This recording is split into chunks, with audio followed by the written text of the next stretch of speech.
Hey everyone, welcome to episode 110. I'm your host Stelios and the founder and director of Ceres Pure Food Innovation. Can you believe it's already October? I feel like I'm going to go to sleep, wake up, and we'll be celebrating Christmas, which, to be fair, I like Christmas, so it's not such a bad thing. But I look outside right now and it's just miserable, grey, dark, and cold rain, which is not too far off from what the summer was. So, hey, what can you do? So, September was a really crazy month. At Ceres, we were mostly battling with delays of incoming ingredients and then delays of the manufacturing because everything was bottlenecked, and then delays of getting our deliveries out on time, but we managed just through the skin of our nose. Of course, right at the end of September, we all got hit with this fuel issue. I don't want to delve into what caused it, but either way, it was a pain. It just feels like everyone is at peak stress at the moment, and the littlest thing is going to make someone snap, and it's happening anyway. But it's not all doom and gloom. I've been out meeting with customers, doing lots of demonstrations, and it's been really positive. Even with all the negativity, people are just really pushing forward and just trying to sort of just forge their way forward. And, so I think that's really positive in my view. So, VAT on hospitality purchases have now gone up to the middle increment, to 12.5% from 5% before returning back to 20% in 2022. There are numerous campaigns to have it permanently reduced to a lower figure, let's say 10 to 12%, and everyone sees it as a way of levelling up the hospitality industry.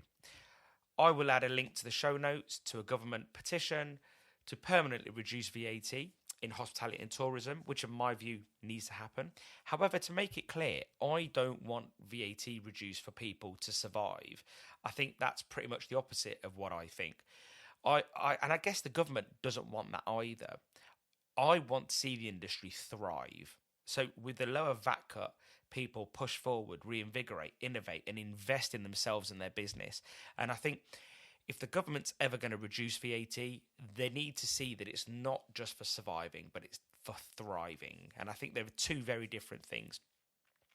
So, as you may have noticed, if you're a regular listener, we've started slotting in just some little ads or just to talk about some Ceres products before the episode. We'll never insert one in the middle because that'll be really annoying. So we hope that's cool with you. So this month I want to tell you about Ceres potato preparation. We actually have it on offer this month, 25% off. So don't be a lemon and get yourself a great deal on top of a great deal. So the offer code will be somewhere in this. Great potatoes are the lifeblood of great fish and chip shops. Or let's step a bit further, it's the lifeblood of any great business, any food business. Let's face it, if you serve crap chips or crap fries, you might as well give up because they are the perfect side to any main item. Think of a fish, think of burger, think of anything, and just tell me where chips don't go unless it's with a bowl of pasta. I know some people that would do that, but just imagine like poor chips. There's just no reason in the UK in 2021 that anybody should be serving poor chips. So, as you know, if you cut a potato or an apple in half and leave it out for a moment, they go brown. And to get a little technical, that's because the polyphenol oxidase enzyme, PPO for short, is responsible for browning the potatoes that are cut or peeled. When you remove the peel of a potato, PPO reacts with the oxygen in the surrounding air. This reaction can be slowed down or stopped altogether by changing that environment. An environment that contains something else for the PPO to react with instead of oxygen eliminates those browning effects. So, stop oxidation in its tracks with Ceres potato preparation.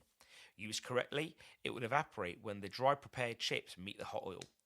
And Ceres potato preparation doesn't only give you a better chip, but it also makes your frying oil last longer because you are reducing the amount of water entering the oil. On top of that, you will have less energy loss because of that same reason. It's a win-win everywhere. It's not just to stop spoilage, it's to actually make all your processes faster and more efficient and make your oil last longer. So, an oil being as expensive as it is at the moment, you'd be crazy not to use everything in your armory to make everything better. So, what are you waiting for? Order your Ceres potato preparation today from worldofceres.com. Use the code October 2021 for 25% off. That's 25% off an already crazy great price. This episode guest is the brilliant Antonia Smith of Dragonfly Coaching and Consulting. Now, you're probably thinking, oh, here we go, another consultant. But I've been quietly following Antonia on Instagram and LinkedIn for some time, and I really love her approach to business and coaching and consulting. She isn't just some person who bands about the word consultant. She has and still does great work in the hospitality industry with some high profile roles. I must admit, I like to think myself as an open-minded person, but after my conversation with Antonia, I realised that there were a few things that kept me boxed in, and I realised I had it completely wrong. I truly believe we all need coaches. I see myself as a mentor to so many people, but I'm also a mentee of so many great people. But if you have a specific goal and you want to achieve, this is where Antonia steps in to coach you to assess and achieve your business goals. Anyway, enough talk from me. I hope you enjoy this episode with Antonia Smith. If you want to follow her, all the links will be in the show notes.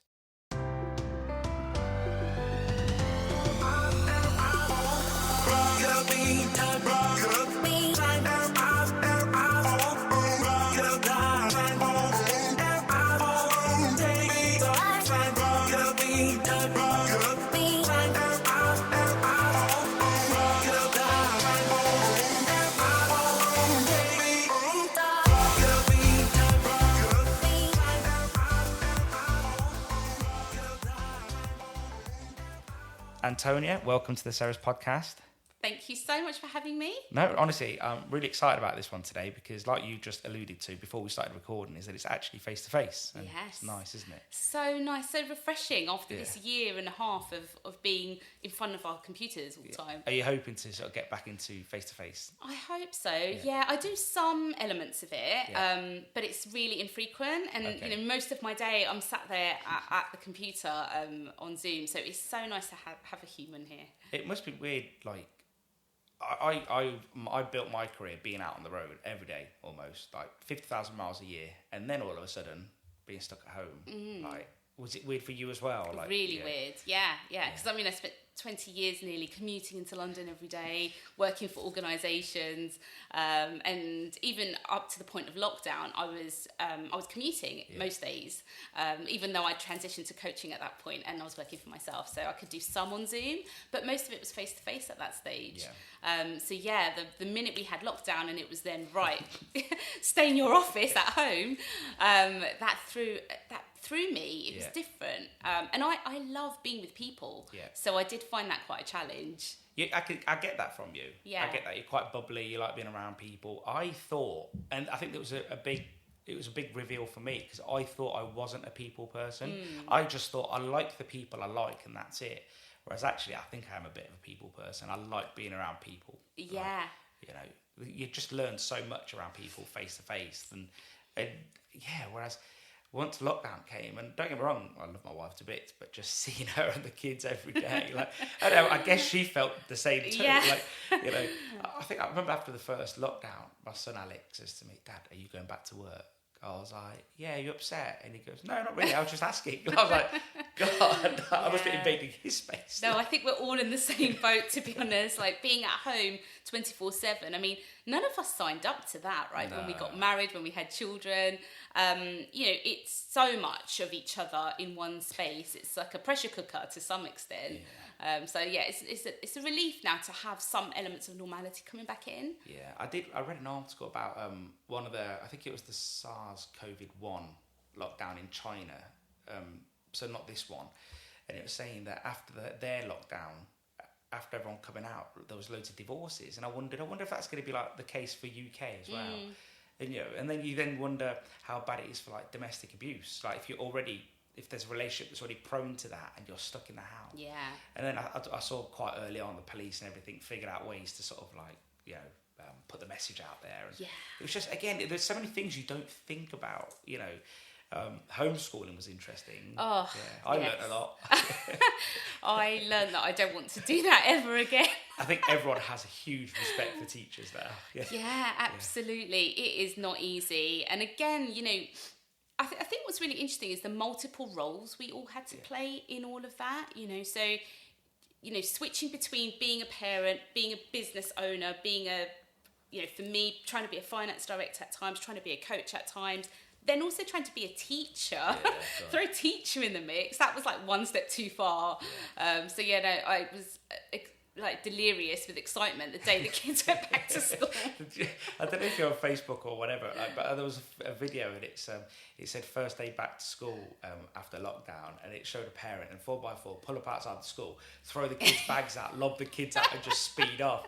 And honestly, I did get that. Yeah. But to be fair, like my son genuinely couldn't wait to go back to school. Yeah, mine too. He was just like, I need to go back to school. I miss my friends, and I do wonder sometimes, like, they're not at risk. I think COVID has been very bad to those it's been bad to, but to that age group, it's been all right. Yeah. I think they should be at school. They're so resilient, aren't they? Oh, they are definitely resilient. Yeah. I think it comes down to human connection, actually. Like, back to that conversation about nice to see people. I coach a lot of people that are working from home now, and they've gone from working in obviously offices in big businesses to now being alone at home, and it's created a huge element of isolation, because I think we're all just craving, whether we know it consciously or not, this human connection and a sense of belonging that doesn't translate in the same way when you're on a Zoom meeting with 20 people, or you have the odd phone call with your boss or your colleagues. It's actually not. It's really not the same, and I do think we've kind of really gone backwards in our social interactions in this time. Yeah. I guess in an office, it's not 100% efficiency, is it? Whatever you say, you're walking to the toilet or to the coffee room or the tea room or whatever, or just walking over, take a 5-minute break from your computer to say hello to your friend, or and imagine on a Monday, Tuesday, you'd be like, oh, Antonia, how was your weekend? Did you do anything nice? Whereas on Zoom, no one has those time for pleasantries, do they? Well, not that I've noticed. Yeah. And or at least people are conscious of it. Whereas in a work setting, you do have that time. Yeah, absolutely. And I think this is partly why I'm seeing a lot of people want to career change, or at least change their companies that they work for and try something different, because I think a lot of people stay in a role or stay in a company because of the people, because their role, their job might be a bit monotonous, or they've done it for a long time, but I love the people that I work with, and that's what's without realizing that's what's kept them there. So suddenly you put them at home without that day-to-day contact, without the pleasantries and the banter. It's like, oh, what's left? My actual day job. The actual job. Just the actual day job. Yeah. And I think for a lot of people, it's led them to kind of question, is this it then? Is this what I want to do? Or is it time for change? Yeah, that makes complete sense. So tell us a little bit about what you do, what your day-to-day is. And also, I'm intrigued, where did you get the name Dragonfly from? Yeah, I'll start there, actually, if that's all right. So when I was researching names for my coaching business, I started to think about the transformation that I had gone through from coaching, and that my clients were starting to go through. And it was a transformation. And my daughter at the time at school, her class was called Dragonfly. So I looked it up and I was like, Dragonfly. And I remember thinking, that's a funny name, because the other classes were called Butterfly and Tulip, or something that you associate with beauty. And I just didn't really know enough about dragonflies. And I remember when I researched Dragonfly, it was about transformation, lightness, illumination. Okay. And it just really stuck with me that. So they're not just pests. No, they're not just pests. They're beautiful, and they go through this journey of change, and they're really courageous. Wow. So I loved it. It just, for me, it summed up everything that coaching is. Makes sense, doesn't it? So why coaching? What made you want to make the transition from being a finance director to coaching? I guess to most people, finance director isn't the most energetic job or the most sort of vivid job, but actually coaching is. Yeah. So I mean, I started in finance, and I didn't know what else to do, to be honest. So I actually did a law degree, decided that's not what I wanted to do, moved into finance, and I chose my roles really carefully in finance, actually. And I think that was the sign of me wanting to be around people. But I chose roles in hospitality and retail, and my entire career predominantly has been in hospitality, travel, restaurants, those organisations. I loved the people element, and I always kind of would pride myself on, I'm a finance director, but I'm not ordinary finance director that just wants to look at spreadsheets. It's actually about people. I want to integrate finance in the business. I want finance to add value to the business, not just talking about the historical numbers, but about the strategy of the business. And I think that's when I really came into my own as a finance person, when I really embraced the fact that I'm not the most technical accountant in the world, and I don't want to be.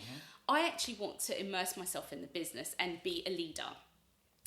So moving into leadership roles really kind of got me away from the spreadsheets to some degree, and more about decision making, more about the strategy, how you move a business forward. And that's the side that for many years I loved about finance. Then I kind of went on a personal development journey myself. So I ended up experiencing burnout, really struggling with my own self-esteem at a point in my career. And I took some time away from finance. I had 6 months where I didn't work. And I really worked on my own personal development.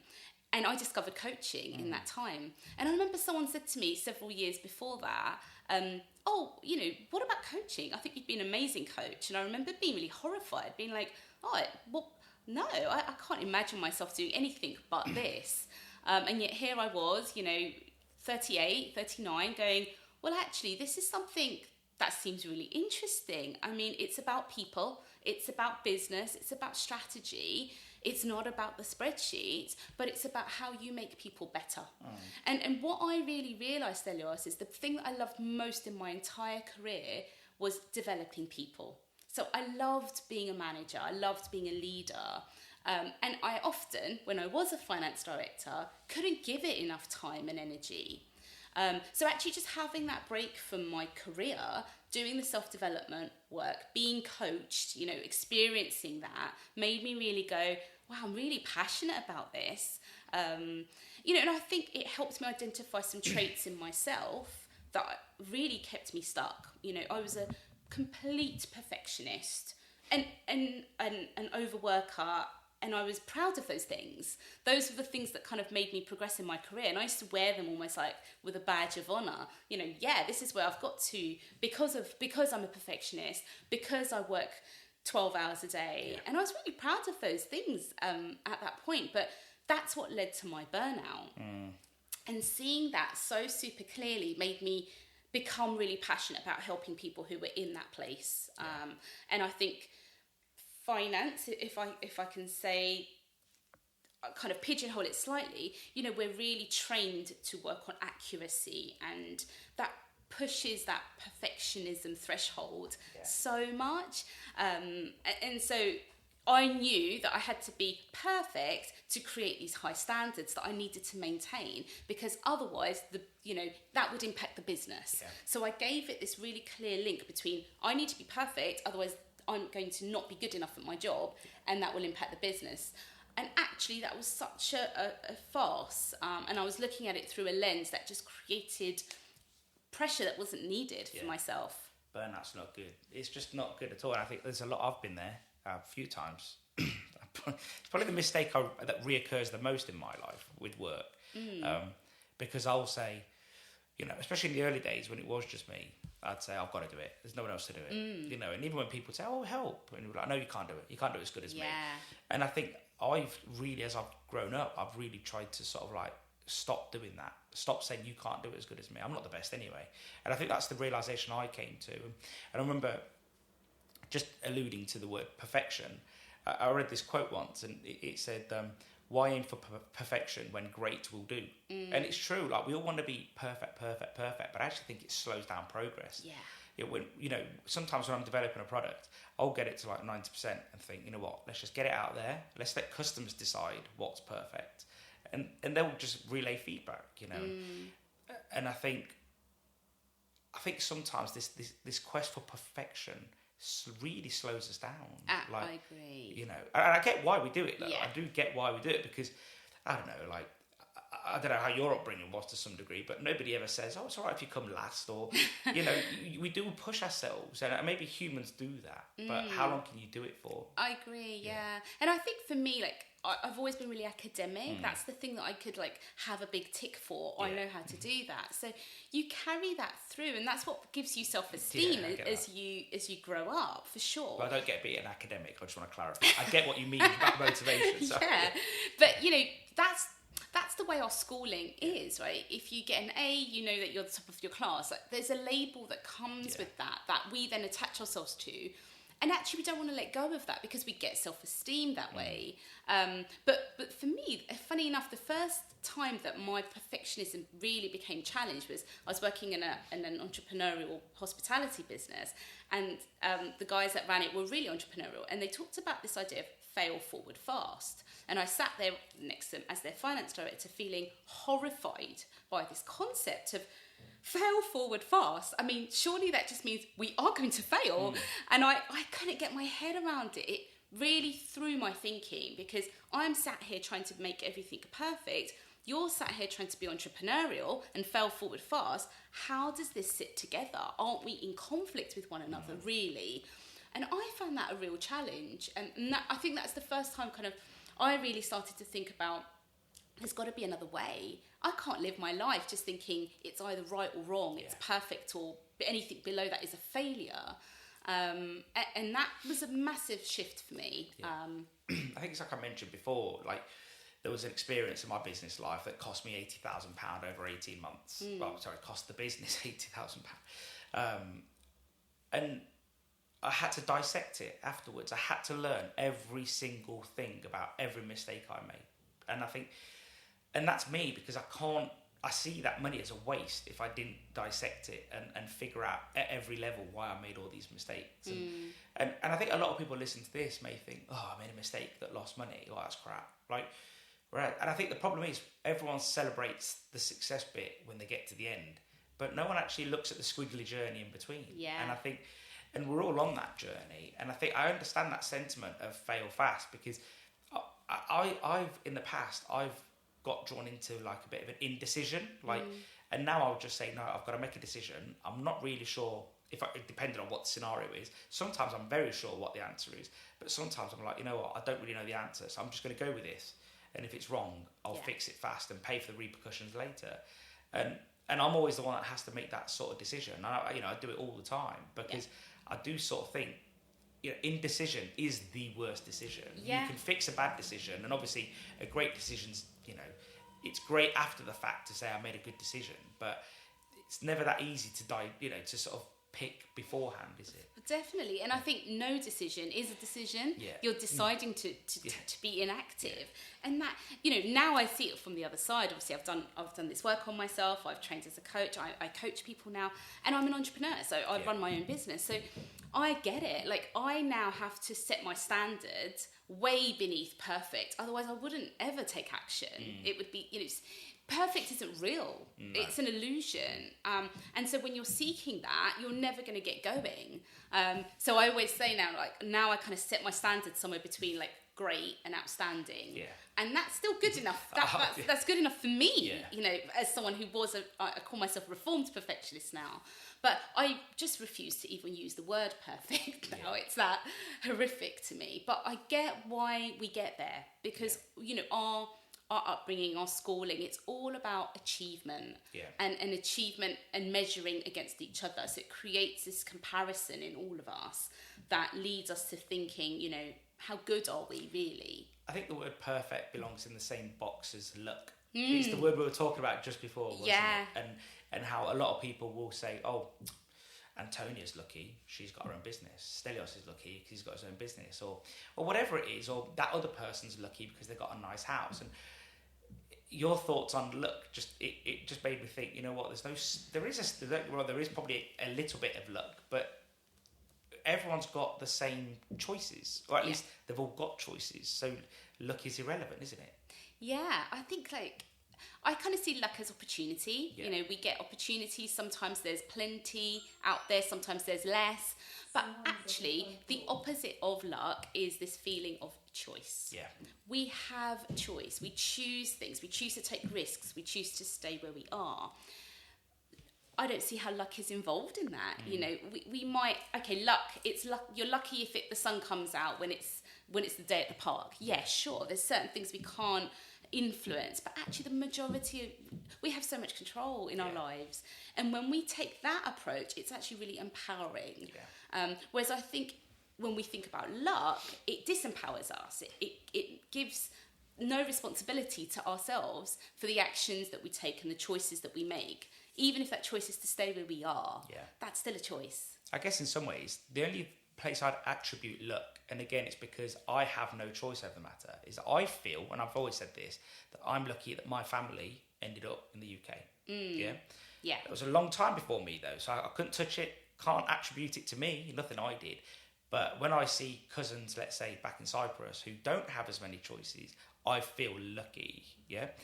But I don't feel better or entitled. I feel lucky that I live in a country, the UK, where I do have equality of choice, equality of outcome. I can walk into a job. Like if Sarah's went bankrupt tomorrow, I could walk into a job tomorrow for the most part. Yeah, I'd lick my wounds and I'd sulk and I'd be a bit upset. And, you know, someone like you would kick that out of me. But for the most part, I'm lucky for that. But I think that's also more of a feeling of gratefulness. Yeah, sure. And also, it's just your view, right? Yeah, exactly that. You feel blessed or lucky to be in that position, whereas someone might be sat in Cyprus going, I'm so lucky. I'm in Cyprus, I've got the weather. Yeah, so it's all mindset, actually. It's just the view of things. And I think it's amazing to be grateful for what we've got, but also the view that, well, I made my own luck. I made it this way. I am free to make the choices that I can make, and I'm here. I'm making the best of the situation I'm in, and actually, that's what gives us power. Because then we know that if I choose A, I'll make it work, or if it doesn't work, then I'll just choose B. You know, rather than this place of stuckness where you go, well, if I don't do this, then it's going to be wrong. It's going to fail, so I must do this. You know, that creates a fixed mindset to something that actually isn't really helpful for our own development and happiness. Yeah, that's so true. I think anything that disempowers people is wrong.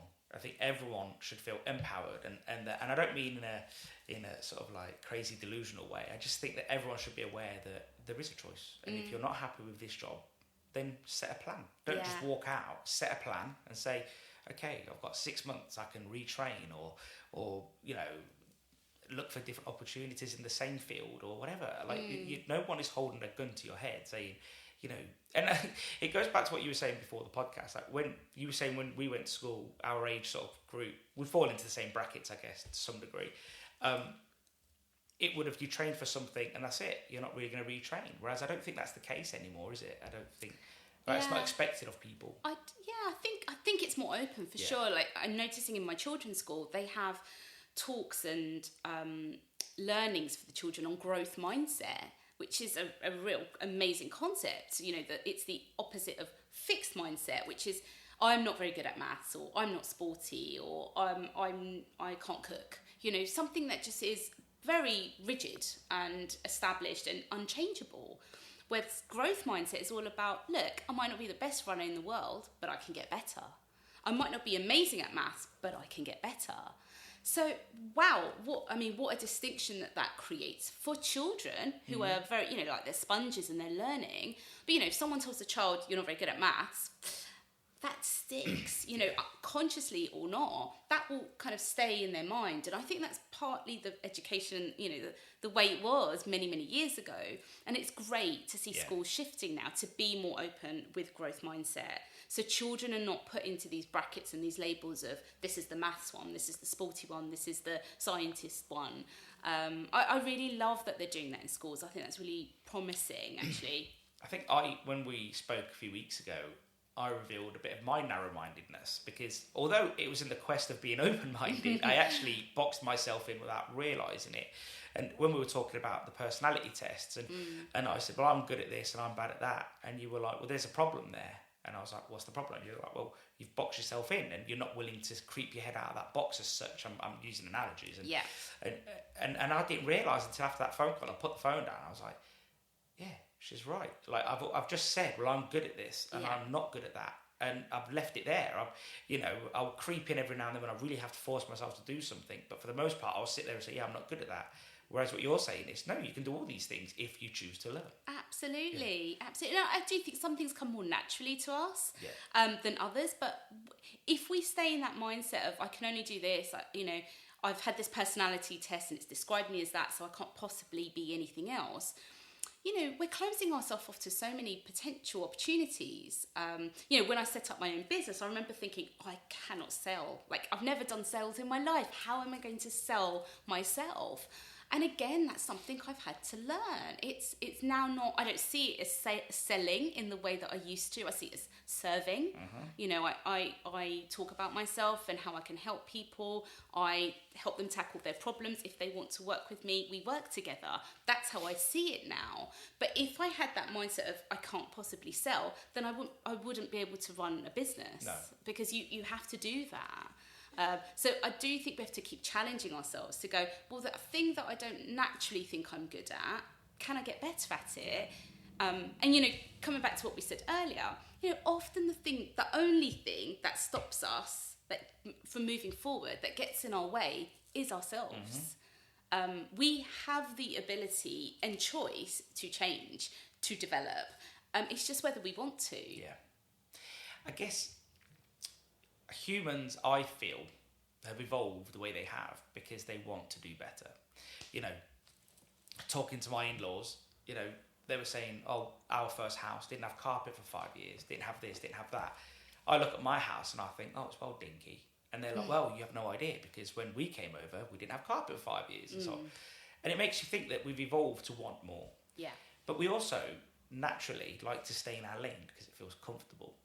We don't want... we grow through pain, don't we? Whatever you say, through hard times, those stress moments, you come out the other end and you feel like, I did that. But at the same time, we're afraid of that. Yeah. So it's a real human dilemma, isn't it? That you want to grow, we're afraid to go through that pain barrier, but we also like that little comfort we've just carved out for ourselves, that little niche. We're like, I'm quite happy, I'm paying my bills, I'm saving, I've got a good job, I don't want to rock the boat, but I'm really unhappy about something, but I'm just gonna be careful, I'm just gonna stay here. Yeah. But actually, when you do push through to the other side and build up, carve out that new niche, let's say, or that new sort of career, you actually do feel happy for yourself. You feel like, I did it, I've accomplished something. Yeah. So what is it, do you think, that holds us back somewhat? Is it the fear? Yeah, I think fear has a lot to say for itself. Yeah. We instinctively, as humans, have 2 or 3 human needs. One is belonging, and one is safety. And when we imagine what's on the other side of that door, we don't know what that is. That does trigger that fear and that feeling of the unknown. And it can be as simple as saying, I'd rather just stay where I am. I know what this side of the door looks like. What is on the other side of that door is the unknown. We don't know if it's better. We don't know if it's worse. But again, we've created a label, haven't we? It's like, oh, that's good or bad. Something's good, something's bad. It can really, really keep us stuck. And I think often when we're leading with that place from a place of needing safety, we do make decisions that sometimes aren't the most fulfilling for us. Yeah. That's the truth. But it's recognising that. So when you make a decision or when you make a choice, it's what am I gaining from this? Like, what am I seeking almost? So when I go for a promotion, for example, so I coach a lot of people moving into leadership roles. They often get a promotion and it's like there's a desire in them to progress themselves and develop, but actually they've probably been holding back on this for some time because of that desire for safety. So, bringing those 2 things together, which seem in contrast, sometimes they can just need help through that transition so that they can start to step up and go, oh, I can do this. This is a step up. This is my stretch zone now, no longer in that comfort zone. How do I thrive in this place of the stretch? And it's uncomfortable. It is. Yeah. It really is. And it can take some adjusting and it can take some support. Yeah. No, massively.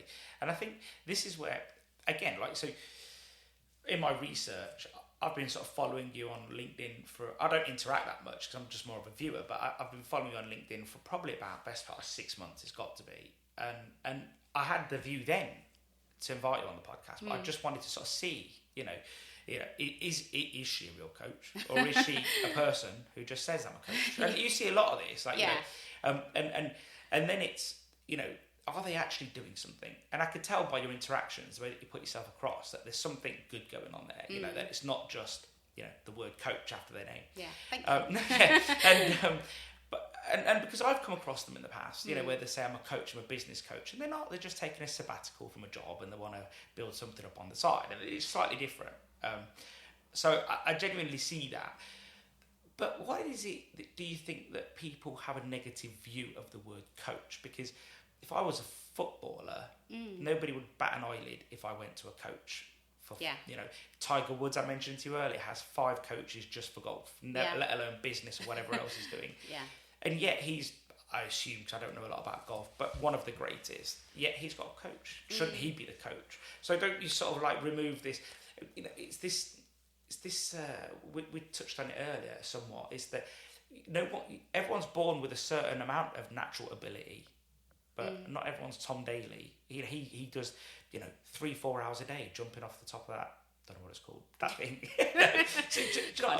So why is it that some people have a negative bias automatically against coaching, and really only the most sort of open-minded people are thinking, I need a coach, I'm going to go for a coach? What's that about, do you think? Yeah, good question. And you're right, the sporting world had this sorted years ago, right? The business world is catching up now with coaching. And I think coaching used to be a bit elitist. So it used to be executive coaches, only like the top wigs of a big organisation got coaching. Or there was this like life coaching, which seems like it can seem quite fluffy and it's a bit like an AA sponsor, I guess, to some degree.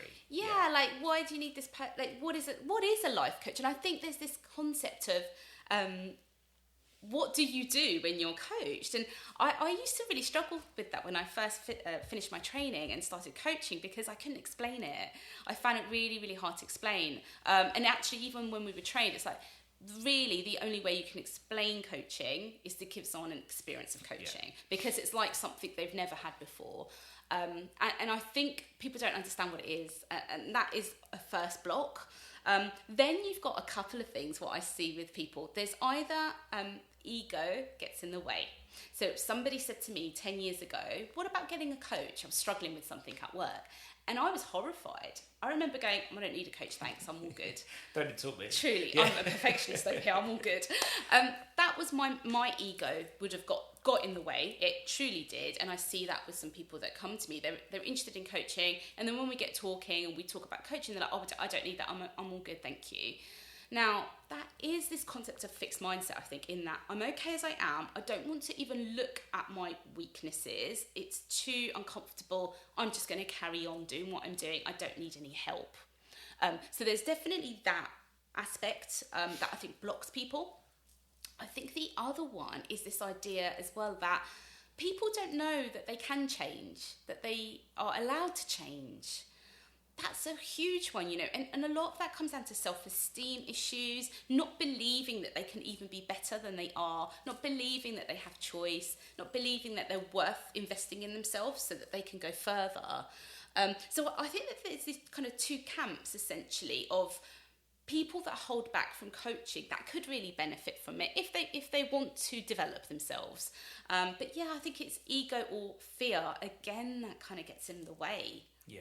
But I guess ego is something we all come across, I guess, like pretty often. And I always try to break down any ego there is around me. Again, I'm very judgmental of myself. So I don't know. I don't think I have an ego. But I guess most people with an ego would say that. But but again, it's one of those things, isn't it? I don't know. I think I'm quite high on the openness scale. So I think, I genuinely don't think I have an ego. I'm into coaching. I'm into therapy. I've got mentors. I don't know. I think we're all here to sort of I don't know. I think I'll go back to the perfection thing. I just don't think it exists. So, but I'm not aiming for perfection. I'm just trying to make myself better. You know, and I think that's something we should all be trying to do, isn't it? I think that's a great way to be. Yeah.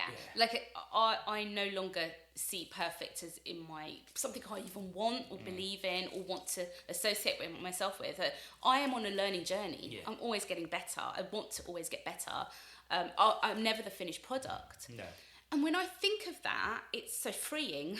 Wow, I'm never the finished product. I mean, that's okay. I give myself permission to learn. I give myself permission to try and develop and be better. And I know I'm getting better. So it does remove the ego, actually, because when you see yourself as a finished product, you're done. I don't need help, thank you very much. I'm all good here, struggling with burnout, but that's okay. I'm just going to carry on. You know, and I can say that like jovially, that was me. Not because I had a big ego, because I didn't, but there was still, we all have some element of ego and protection of our status, of where we are in society, in our family, unit, in our friendship groups. Status has a role to play. Yeah. Even if we don't see it as ego, they're kind of aligned, those two things. We might not think we're an egomaniac as such, but we have some position that we want to protect unconsciously. Yeah, makes sense. No, it makes sense. Or consciously. Yeah. Or consciously, yeah. So I guess one of the most interesting things I was sort of thinking is, what type of people are you coaching? And what do you think are the most... What are the biggest, their biggest concerns? What is it that you're mostly helping with, would you say? So I have kind of two separate niches, actually. I'm fortunate enough to have a home in the hospitality industry. I work for organisations in hospitality still, both as a finance director, consulting them, and as a coach. So I coach people in hospitality who are in leadership positions and entrepreneurs who are solo entrepreneurs or small business owners. Now, my other niche are senior finance people, so finance directors, CFOs, finance managers. Their challenges are really different, actually, as in the pain and the problems they're having are different along the way. So people in hospitality, most of the challenges I'm seeing kind of fall into, I've got three main brackets. Stress and overwhelm is big. Then we've got managing people. So that means managing upwards, sideways, downwards. Then thirdly, it's conflict resolution. So what we're finding in hospitality is so fast paced, it's ever changing. We're very vulnerable to what goes on in the economy and the outside world. And because of that, we have to really move swiftly in hospitality. And the demand on our people is therefore really high. So people do tend to become overworked. They do work long hours. They not often do it for the love of the hospitality industry. And I remember making choices when I was back in finance of choosing industries because I was passionate about them, not because they were the best paid, right? So hospitality, we know it's not necessarily the place where you're going to make the big money. People do it because they love being in this industry, but it does create this stress and pressure of overworking. And what I do think also happens is people progress through the ranks in hospitality, so they develop into leaders, into managers and then leaders without additional training or development in how you do manage a team, how you handle conflict, how you influence. This stuff's not taught. We don't. When do we ever learn this? And so some of it can come naturally, some of it really doesn't. And they often find themselves coming to coaching because they're stuck. They're not progressing as they want to. They're not seeing the results that they want to see. They're not performing at their best. Or they just want the next step. So I get people who are really performing really well, they're doing brilliantly, but they want a career move or they want a promotion, and they just can't break through that barrier to get to that next stage. So that's kind of one type of person that I'm coaching.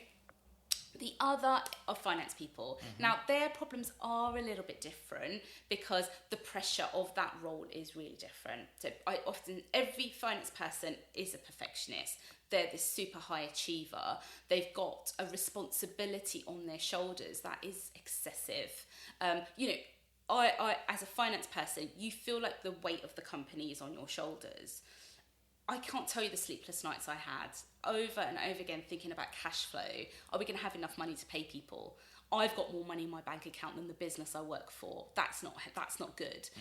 So the result on a finance person is this overwhelming pressure is really excessive. I see people that are very broken at times in terms of not them as humans, but in their ability to move forward in their role. So they're so afraid of mistakes, they're afraid of failure, they're afraid of disappointment and just ruining the business. That can be really overwhelming as a pressure. And it really knocks people's self-esteem when they do face challenges. So often when people are made redundant, they lose their jobs, women going back from maternity leave and going, I don't know if I can step back into this career. How do I balance my life? And actually a lot of my clients, I mean, I coach men and women, I'd say it's 50-50. I'm finding a lot of my male clients who have been in lockdown, who have now spent time with their families and created a bit more of a balanced life of not having to commute, and they want to retain that life, but they don't know how to do that and blend their work and be the leader that they're trying to, to be.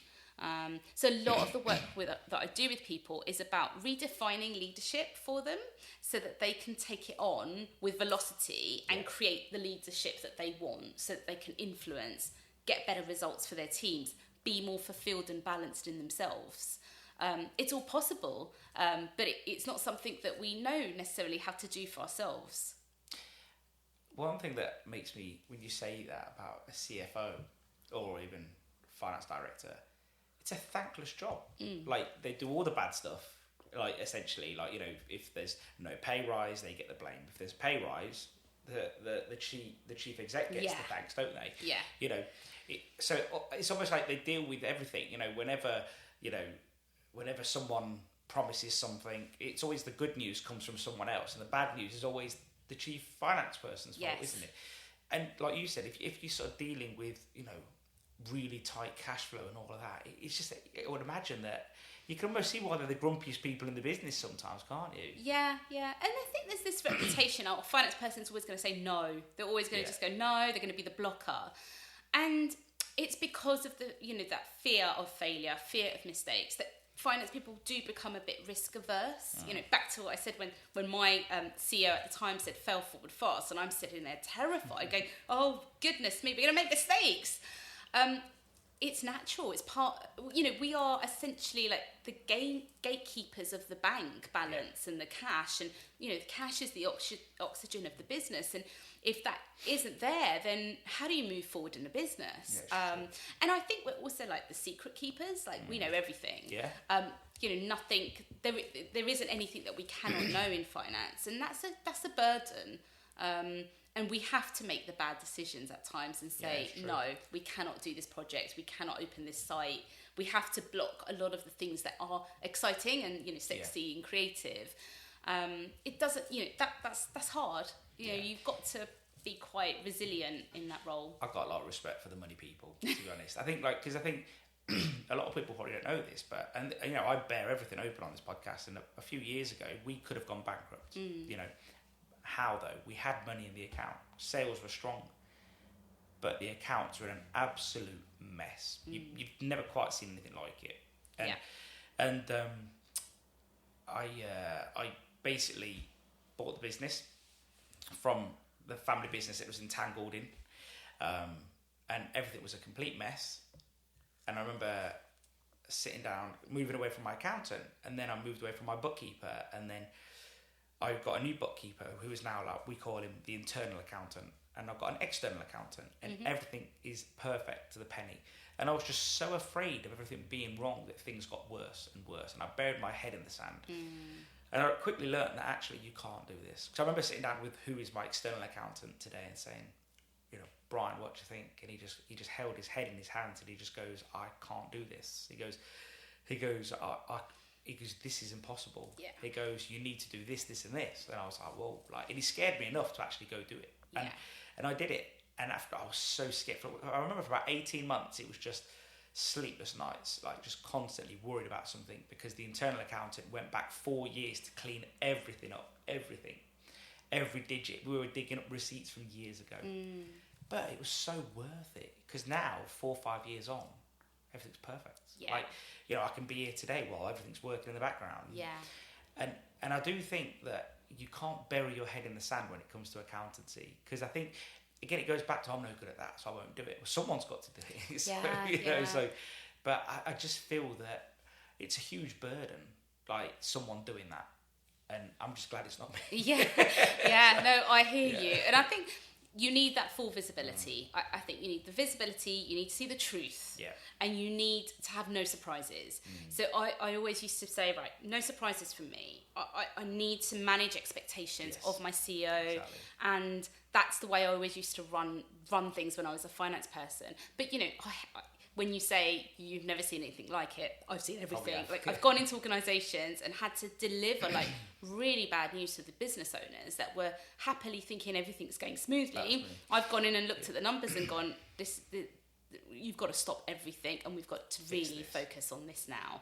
And that's a big burden on someone's shoulders. And I think a lot of it with finance people, they take so much accountability, which is good, and you need accountability in a leadership role so that you can take the good, take the bad, move forward and carry on. But it does become a pressure cooker. And I think a really important thing, I always found as a CFO, relationship with your CEO, that is so key. There needs to be full honesty and truth and respect there. And if you've got that, then you'll have a great relationship. And actually that trust in your finance person is so key. And it's mutual. If it isn't mutual, that's when I think some problems start to emerge. Yeah, no, definitely. And I think for me, and maybe I was a bit of a hypocrite somewhat, is that I'd always say, a business has to have strong foundations. Yet mine were crumbling, and I was petrified to do anything, and it was that fear, you know. And I remember afterwards, once it was all in place, I remember panicking about something, and both my external accountant and internal accountant said, "What are you panicking about?"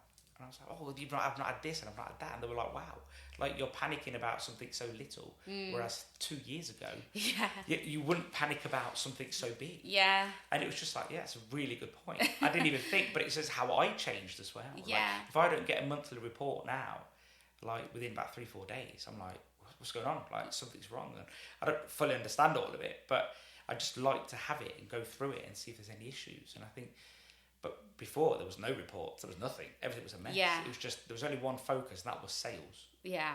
And I think that's a mistake that a lot of businesses make. You know, everyone just focuses on growth, but no one ever says, well, wait a minute, what's going on behind the scenes, you know? Yeah, no, absolutely. And it's the blind leading the blind then when it comes to that, because, you know, everyone's sat there getting excited and celebrating these great sales, and it's like, hang on a minute, we can't pay the bills. You know, so that's why I think cash flow is everything. Yeah. So if you've got cash flow, not just now, like not what's in your bank balance today, but what does next week look like? What about next month? What about the month after? Having that foresight is so fundamental. Yeah. That is the foundation. When you've got that, then you can plan things, you can have options, and it gives you more ability to be creative. Yeah. But people are afraid of looking there, and therefore they just carry on being creative in their view, and that's when I think things can really fall down. Yeah. So absolutely, that solid like view of the future from a cash point of view, that enables growth actually, but not having that. I mean, it's just ignorance is bliss. Maybe it's that mindset. I think ignorance was bliss until ignorance was scary. Yeah, and I think it's reality. Yeah, reality then slaps you in the face. Massively. And then it's almost then you put the glasses on after being blind, and now you can't not see all of the mess. I think I used to hide behind the excuse when my old accountant, he's crap. I don't like him anyway. Yeah. Well, that doesn't help the situation, does it? Actually, I remember my new accountant saying, "Well, it's got nothing to do with him. This is you," you know. And I was like, "Oh yeah, I've just been lying to myself to make myself feel better." Yeah. And we all do certain things that we know is a fib or a lie, and we just think, you know what, I'm happy in the moment. Or at least I think I'm happy in the moment. Yeah. Or at least I just don't want to deal with it right now. And I think once I dealt with that, I just feel so liberated that I don't have that stress anymore. Don't get me wrong, I have other ones running a business, but that one is covered. You know, I know, cash projections. We're working on, year on year. We've got month on month. We've got projections. The other day, my internal accountant Ryan says to me, "We're on budget. We're doing all right year on year, month on month for our month." And I was like, "Oh, great!" And he was like, I don't overly get excited. He was just like, oh, you're not excited about it. I was like, oh, I thought, you know. But I'd probably be annoyed if I didn't. But because we did, I was happy with that. And, but it was weird before that. There was no such thing. What budget just for me was like, don't spend a lot, and that was it. But no, he's like, no, you've got to do this, this, and this. And I think it gives you a trajectory to aim towards. If you haven't got none of this, you're sort of just out and about. If you're not checking margins and this and that, you know, it's a problem, isn't it? Yeah, and I think I get it, because I think when you're a startup, you wing it, don't you? You're just winging it, and then as you grow, you just keep winging it, and you get some good, you know, luck. Let's call it. I'm quoting here, quotation marks with the word luck after our conversation, but you know, you get some wins, and then you're like, oh, but I'll just carry on like this, and then you get some, you know, then you get some knocks, and that's often when people then go, do what you did with like, let me just wake up to the truth and get it all in line. I always found the milestones, these big growing pains, used to throw us off. Like, so, you know, one year we doubled our turnover. It was completely by, again, not luck as such, but I didn't plan for it, put it that way. But I was literally, you know, what's that saying where you're literally riding by your coattails or something? I was just chasing it, constantly putting out fires, fixing it. And then since everyone else has come on, we've doubled our turnover again, and I barely noticed it. Yeah. And you think, well, the difference is now we've got the foundation. We've got, you know, you've got people there that can deal with it. We've got an operations person. We've got an accounts person. So everyone sort of deals with it. Whereas before it'd be like, oh my God, I'm dealing with this, and I'm running out of that, and I'm trying to focus on this, and this just took out all of those peaks and troughs from a maintenance point of view. Yeah. You know, whereas I remember after one of those, it'd be like 6 to 8 weeks of pure hell, and you think, oh, I made it through barely, and now it's like I didn't notice it. Yeah. You know, but maybe at some point we will notice it again, and maybe that's a sign of something new, stress. You know, obviously I don't want to get too comfortable sitting there thinking, you know, but I think those stressful times really come through to test you. You know, one of the things that made me think about what you do, your new role, let's say, as a coach, or the role you mostly enjoy now. Yeah. Is in hospitality especially, there's no format. You know, someone could start pulling pints, and within 10 years they've worked really hard, shown management that they're really good, and now they could be a manager of people. And I mentioned to you on the phone and before when we were setting up, I think manager is a word that a lot of people have forgotten the meaning to, because they think now that they're above some people and they've got a promotion, but they actually forget about the managing aspect. Yeah.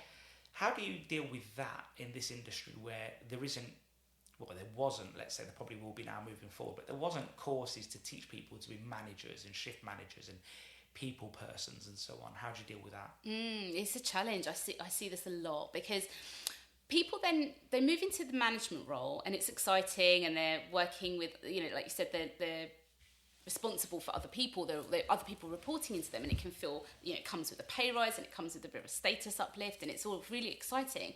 But what happens is, again, there's no rule book to this. Being a manager, being a parent, I know we talked about it before, there are no rule books. So people just go along with what they know, and what they know is how they were managed. So what I see is people moving into quite a pace-setting style of management and leadership, which is just do as I do. Do as I do, do as I've done, and they're doing how they've been taught to in their career, which isn't always what they want to be as a leader. Yeah. You know, so I often get people coming in saying, you know, I think I'm too aggressive, I think I'm too demanding, but I don't know how else to get people to listen to me. Yeah. I don't want to be this shouty one and the one that makes people scared. I actually want to create a good fun vibe and a culture where people listen to me and I can influence without shouting and scaring people, but I just don't know how to do it. And the reason they don't know how to do it is because that's what they got, and they don't have any other role models around them to learn from as to how it could be different. So what we have to do is then explore alternatives, open their thinking up, open their mind up to alternative ways of being. And then it's experimenting, actually. A lot of it is like, right, how did you approach a situation? Let's explore that. Well, what's an alternative way? Are you open to trying it? And often when people try an alternative and they see the results that they get from a different approach, an approach that they had never tried, never thought of, they're like gobsmacked at the change. And then it's changing habit. So not going back to those old ways of being that weren't effective for you. And we all do that. It's like especially when, we fall into a busy period, we go back into our old ways of being. But actually just maintaining these new ways of behaviour that give you better results and make you happier. Yeah. And that's often when then people just adopt this new style as their own. And that's then who they become. How long do you sort of think it takes usually? God, how long is a piece of stretch? Like, it does depend. I guess it all depends. Right, so someone always says to me, like, if I look at my dad, he's 63 years old. He's probably got no intention of changing anything. But if he did have an intention of change, does it sort of matter how long they've been doing something before that change? Or do you think once they're motivated to change, that's when it really opens up? The latter, yeah. It's the motivation to change and the work that you put into the change. So sometimes I see clients for 6 months, sometimes it's 3 months, sometimes it's shorter, sometimes it's longer. Wow. It really does depend on how much they want to change and almost like, I guess, how attached they are to their original pattern and behaviour. Remember, we follow a behaviour because we get something out of it. Yeah. So, somebody in a hospitality business who just shouts at their employees, they get results. They get results. So often it's that feeling of like, I don't want to carry on doing this, but I get the result that way. Whereas if I do it the new way, it's going to take me longer to get the result. So even people who want to change, they feel resistance during the coaching, and they often then go, oh, but it's not working, or it's going too slow, or it's uncomfortable. And the truth is, it's going to be uncomfortable. Yeah. So how can you sit in that discomfort and accept that actually nothing grows in the comfort zone, only in that stretch zone? Yeah. So are you willing to ride it out in this stretch zone with me, and trust that on the other side of that is a better place for you as a leader? Yeah, that makes sense. That makes a lot of sense. Because, yeah, you're right. You don't want to learn anything if there's no consequences or no stresses or no nothing. Yeah. And whenever we do explore change, it's a matter of, look, okay, so this is how things are for you right now. What are you gaining from that? Because we'll all be gaining from the way that we are. And then what could it be costing you? And often just having that awareness is quite huge. And that in itself can create change. Awareness is the biggest step of all, actually. And sometimes awareness is all we need of going, oh, wow, I didn't think that there was an option 2. I thought this was how I had to be. I didn't realise there was even another way. Wow. So often that light bulb moment happens then. But that's not enough. Like, just thinking about doing something different isn't enough. We need to take action. And that's then determination, and having that going, I know option 2 is what I want to do, and I'm going to keep doing it, and I'm going to keep doing it. And that's what then enables people to make really huge changes in their life. I guess I read a book recently, and it was talking about a different sort of format, and it was more so relationships and, your relationship with your wife, your husband, let's say. And it was saying, don't leave anything to spontaneity. It said spontaneity it's something you see on TV that doesn't ever really happen. If you want to have a date night, book it in. If you want to do something, then do it. Act on doing. Don't just think, oh, well, it will happen. And it made me think about it on a business point of view as well. Set the ball in motion. Don't just sit there and think, oh, it will happen. No, you've got to actively make that decision. Yeah. And then actively try and do it. Yeah. And it just made me think because, I think maybe in my marriage as well, to some degree, Miria would agree, is that, we probably did wait too much on spontaneity. Oh, when it happens, it happens. Or we'll go out one night. But actually, if you don't actually say, we're going out on Thursday night, you don't plan. You don't say, the in-laws having the kids or so on and so on. Babysitter or something. So I think for me, it's just removing the fuddy-duddiness and actually setting a plan in motion and being in control of it, if that makes sense. Oh, yeah. It's essentially the difference between intention and commitment. Yeah. I intend to go for a run tomorrow, sure. But where's my commitment in that intention? It's very loose. Like, it can be flaky. I wake up, I look out the window. This happens actually a lot, Stelios. It's raining. I'm like, I'm not going to go. I don't run in the rain. My commitment would be setting my alarm, putting my trainers out, getting my gym kit out, taking steps forward. Don't snooze my alarm. Giving yourself no reason to not do it. Yes, and often that commitment, the more firm it is, vocalising it, writing it down, however we can really stamp it into our mind and out to other people, that's when almost it takes over and it becomes stronger. But it's not easy. No. Like change is not easy. Otherwise, we would all do it. Yeah. It's interesting because if it was easy, everybody would be doing it, wouldn't they? Like, everybody outside running right now. But it's weird because you've just hit the nail on the head about commitment. Like, I was committed to be here today at a certain time. Every night when I've got to be somewhere the next day, I get my clothes ready, put them outside the room so I don't want to wake up the wife, and all the kids at that time of the morning. And I'm ready. I'm committed to be here at a certain time. We're in North London now. I was 2 miles away from 7 a.m. because I had work to do before I got here. I was committed to be here for a certain time. I hate being late. Yeah. Knock on your door at 5:02. I've set myself rules and I committed to them. Yeah. Whereas the one that made me chuckle was when you said you don't run in the rain. I don't run.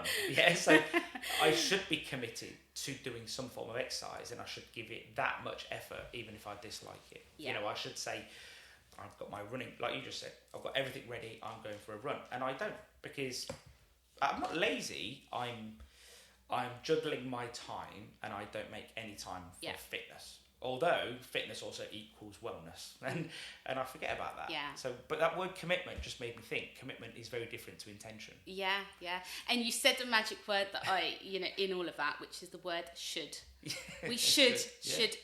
And honestly, the shoulds are a nightmare because should is what everyone tells us we should be doing, what society says. It's such a different it doesn't mean we want to, essentially. So the thing that changed for me, like I'll take something as running, which I haven't done for weeks, so it's not the best example, but when I think I should go for a run, that doesn't mean anything to me internally. It's, I should, there's an intention there, there's no commitment there. What changed for me is when I started to see it as I get to. Just changing that wording, I get to go for a run. So suddenly I then went, what do I gain from running? I get to go for a run. How can I see it as that? And for me, then it became, I get to be away from the kids for for an hour, half an hour. I get to be in nature. I get to put my music on. I get to be free. I get to think. I get some space. Suddenly, I want to do it. So just shifts like that can make a really big difference. Yeah. Because why should we do what we are told to do? We shouldn't, right? Shouldn't. When you start to frame it in, what do I gain from doing this? Then it becomes, I get to, I want to. And that feels such a more firm commitment than I should. Yeah. Which is very loose. And it's someone else's idea, not our own. So making it our own and then understanding what we gain from it, that really can embed some commitment to it. I think what's really bad about me especially is that I actually enjoy it. That's the really annoying thing. I actually enjoy going for bike rides. I enjoy going for a little run. Yeah. And yet I don't. I think I just need to give myself a kick up there, And I think, but don't we all? There's that little something that we don't do. Yeah. It's a reframe, I think. When we start to feel like we have to, like someone tells us to, or it's another burden, it's the way we're framing it as that. We get a little bit of a resistance internally. It's almost a bit of a rebellion against I think it. What you're almost suggesting is give it to yourself as a gift, not as a punishment. Yeah. I think there's so much we can view in that way, right? I have to do the kids' bedtime now. I have to wash up. I have to do the laundry. I need to mow the lawn. All of the things we have to do, we should do. Well, if we can search for the gift in it, so I get to do the kids' bedtime. I get to put if you think of it in this way, I get to talk to my children. I get to have some space and away from my computer. I get to connect with them. Just being present in that moment, you can gain so much. Whereas if you view it as, I have to do bedtime again, it doesn't feel as good. You don't enjoy it in the same way. And so with running, for example, I threw away my Fitbit. I stopped monitoring my runs. I viewed it as I get to, and truly going out there to enjoy it. I put my music on, or I had a podcast I wanted to listen to. I made it part of something that was an enjoyable experience for me. I framed it in the way I wanted to. It didn't become about how fast can I run 5k, or can I run 5k without stopping. It became, I just get to run and be outside and be by myself and have some space. That's a fair point, because I'm just thinking now, like when I go on my bike, and I was thinking about going over the weekend, and I was thinking I'll put my phone on there, I'll have Strava, I'll know what I'm doing, and you're just saying no, just go for a ride. Yeah, why plug yourself in? Just go for a ride. Because we're told we should, right? We should, and then we can progress on it, and we view it as an exercise. What if we don't progress? What if progress was the fact that you did it? Yeah. I mean, who says? Yeah, exactly. Again, it's like throw away all of the shoulds. They just become a burden, actually. And I just wonder, for me, that the day that I left my Fitbit home and I just went for a run, that just felt really free. I got what I needed from that run, which was time to myself, short exercise, thinking space. So I gained so much that I didn't previously gain because I was there going, but I can't possibly run because I'm only at 15-minute mark, like walk. Yeah. I've got to keep running. Or I can't possibly finish because I've still got another 10 minutes. Yeah, but where's the fun in that? Where's the enjoyment in that? So frame it in a way that gives you something. Yeah, I think that's so, I'm just thinking of it. It's literally more characteristic. Yeah. Yeah, stop punishing yourself. Yeah, it's also like I see this a lot with entrepreneurs and people that I coach, in that they're very focused on the destination, that end goal. When I get to 1 million in sales, then I'll be successful, and then I'll celebrate. Or when I have this amount of money in the bank, then I'm going to treat myself. We are a society that's really focused on that destination, and we forget the journey. We forget to enjoy the here and now, all of the milestones along the way. We suddenly get there and we look back, and what happens is you look back and go, oh, am I even in the right place? Should I have even done this? Yeah. Like, how did I even get here? And I see this a lot with people who have reached a really high point in their career and they're miserable. They're like, how did I get here? I've worked so hard. It was hard. It was not exactly pleasant. I'm here and I'm miserable, because they didn't stop to enjoy the process along the way and actually question, am I on the right mountain that I'm trying to climb? Is this the right mountain for me, or should I be on a different mountain? They're just like, I'm told to go to the top, so I'm going to go to the top, not questioning it. So I do think it's about us being really present in the journey that we're on and appreciating it for what it is, back to the gratitude, but also, am I having fun? Am I enjoying what I'm doing? Do I have permission to do that? And also knowing I have choice, it always comes back to choice. Knowing I have choice to do something different if I wanted to, then you suddenly start to really enjoy the here and now. Yeah, it's pretty profound, really. I think you're right. It's so true. Imagine working 30 years, aiming for something, getting to the top, you got money, but your kids don't like you. Yeah, your friends and co-workers don't like you. Yeah. Your wife or husband don't like you. Yeah. It's a big payoff for money. For money. Yeah. And I see this a lot with finance people. So many people, they're finance directors, and they come to me and they say, I've spent my whole life working to become a finance director and dreaming of the day that I get to be a finance director. And now I don't want to be a finance director anymore. God. What on earth is that about, and what do I do next? Because we create this identity for ourselves, this elusive identity, and it doesn't mean it's what we truly should be doing, or what our heart desires, or what gives us happiness or fulfillment. It's just this thing. It's like I said, a destination. Yeah, no, exactly.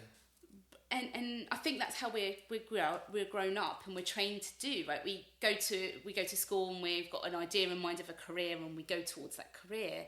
And somewhere along the way, we lose that ability to actually check in with ourselves. Wow.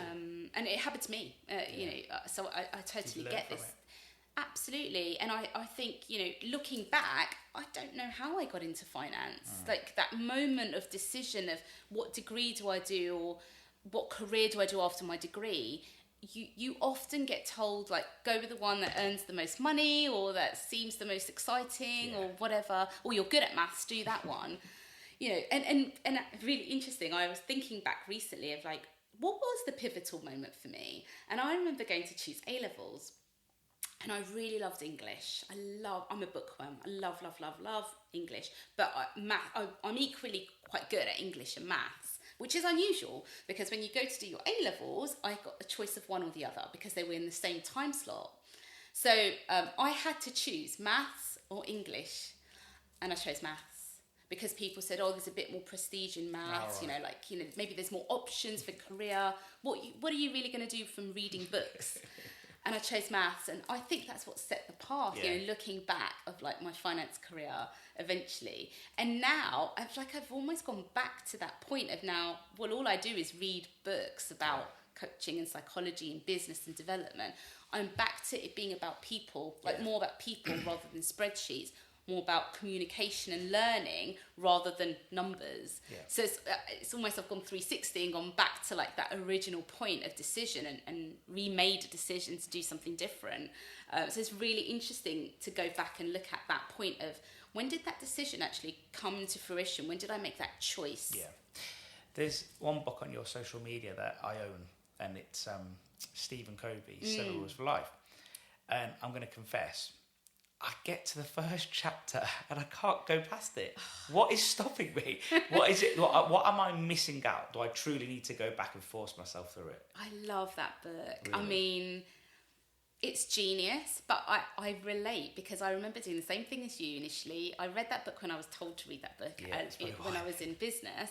And I read that first chapter and I remember stopping. And the one about the kids on the train. That's where I've got to, yeah. Yeah, but it's amazing when you give it the frame of mind of a leader.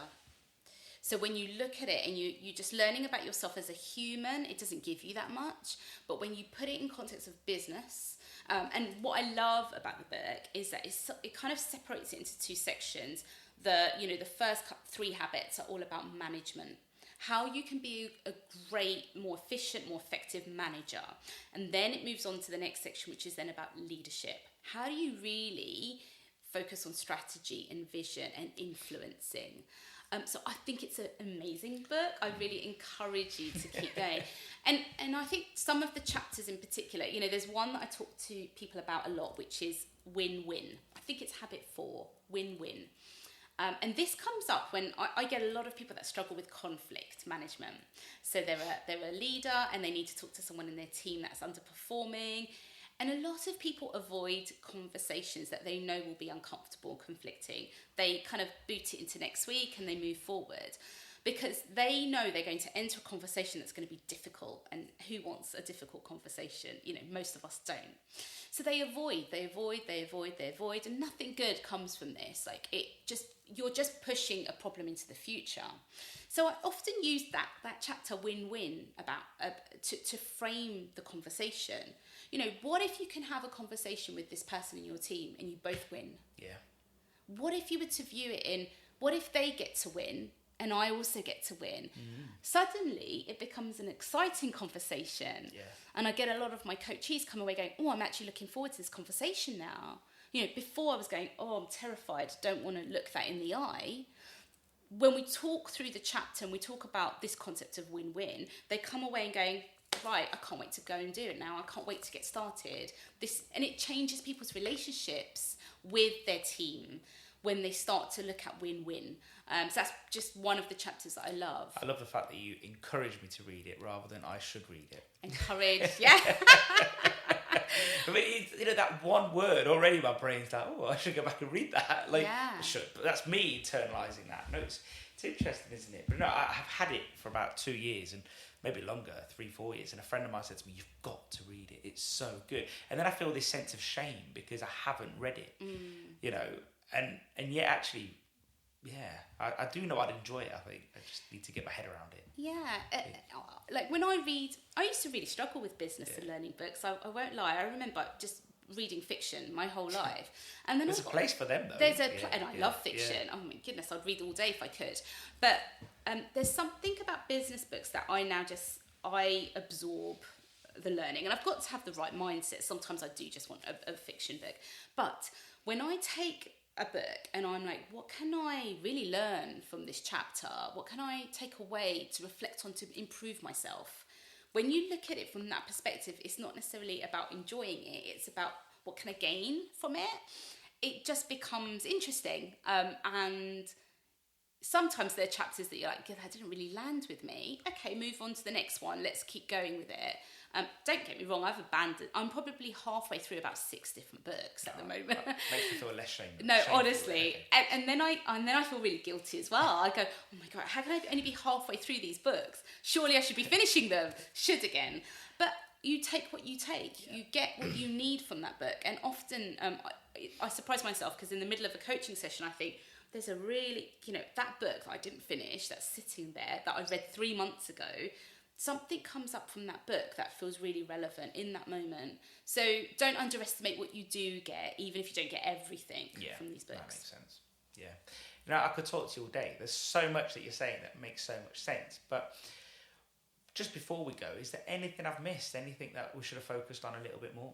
Anything you're really passionate about? Yeah, I think the thing that I'd really love to emphasise is this ability of to open our mind to being the best version of ourselves that we can be. So taking away the fluffiness of that, because I know that people are like... It's quite holistic. Yeah, I hate that idea of be the best version of you in that way. But essentially it's like we live one life. And we are, especially if we're a leader, we're in a position of responsibility, we're in a position of privilege. We have, we are accountable for our actions and our own development. I would love to encourage people to open their mind to a different way and a different approach to their leadership at times. And there's an amazing resource that I use and I refer to a lot called Daniel Goleman. He created this idea called leadership styles. And it's about how we come across as a leader. And there's 6 different styles. And I alluded to one earlier when I said pace setter. A lot of people in hospitality naturally come with a pace setter style. And that's all well and good. Like we naturally take a style. And again, none of it's right or wrong. But when I start to help my clients open their mind up to alternative styles, maybe we could be a bit more visionary in this conversation, in this situation. Maybe we could be a bit more coaching or supportive as such in some situations. It lets people tap into elements of their own already capabilities that they didn't even know they had. So it helps people really open the breadth of their leadership abilities, and that can be really empowering and hugely impactful for people. So I wanted to mention that, like for your listeners, because I think that's something that you can Google it. I'll happily share the link. Tons of stuff on that online, but this idea that we don't have to be a set way as a leader just because that's how we were trained or that's how we think we should be. Yeah. Open your mind to the fact that we are multi-skilled, complex, layered people with so much within us already that we can utilize. It's just having that awareness and choice of tapping into different elements of ourselves. I guess humans evolved through this sort of growth and being multifaceted, but then we live in year 2021 and everyone's trying to put us all in a box and say, oh, and I've done this, and he's good at maths and he's good at this and he's a leader and she's a leader, but that person's a doer. And actually, no, everyone can do everything. Maybe something's not as well, but put enough effort into it, you probably could. Yes. Yeah, I think that's a brilliant way of looking at, give yourself permission to peek outside the box and look around you. It's really freeing and liberating, and who knows what you will find. Yeah. It's a really amazing place to be, to actually be able to see yourself clearly, but also see your possibilities and opportunities in a way that you maybe haven't seen before. Yeah. Well, on that note, Antonia, thank you very much for your time. Thank you so much for having me. Thank you for your hospitality. It's been great. Oh, good. No, I've loved talking to you. I could talk all day. No, I'm the same. That's why I'm always careful of the time, because I love to listen and I love to equally talk as much. So it's just like, same snap. 4-hour podcast. Yeah. I could do that. You just need more tea. Yeah, exactly. Just tea. Come on, just keep reading. Well, thank you very much. Pleasure. Thank you. Not just saying it, I think that was a great episode with Antonia. I found it really sort of invigorating. It wants me to push me forward, to learn and to grow and to make this business something else. And I think that's what we all need. We need that kick up the rear. So I just want to say a massive thank you to Antonia Smith for joining me today. If you want to jump over and follow her, just search Dragonfly Coach on all the socials, but I'm also going to put a link in our show notes. I know you're all busy, but please take a second to share whether it's articles, whether it's podcasts with like-minded people. It helps others find us. And, thank you to everybody for all the support. If you like this episode, then chances are others will too. I always want to hear your feedback, so just hit me up anytime. It's stelios@worldofceres.com. Have a great one, everyone.